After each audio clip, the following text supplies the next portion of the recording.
in the nature of who you are, a typical white male who feels is superior than the rest of us.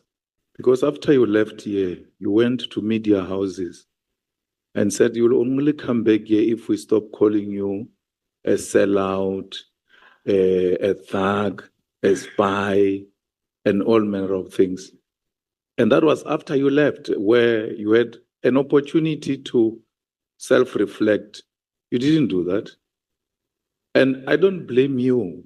It is in the nature of who you are, a typical white male who feels is superior than the rest of us.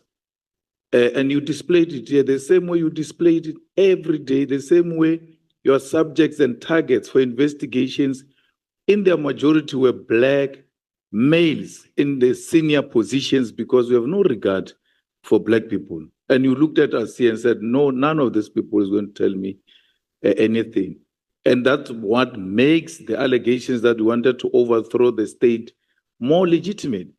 Because what you did that day was to overthrow the legitimacy of Parliament. You were eroding the authority of Parliament. And had we not taken a firm stand, this Parliament was going to be rendered useless and toothless because of you. And if this Parliament is not going to act on you so that no molecule after you comes to repeat what you did, no one must ever, ever come to this Parliament and behave the way you behaved. And we can only do that if we act on you and act on a white male who behaves like he's untouchable.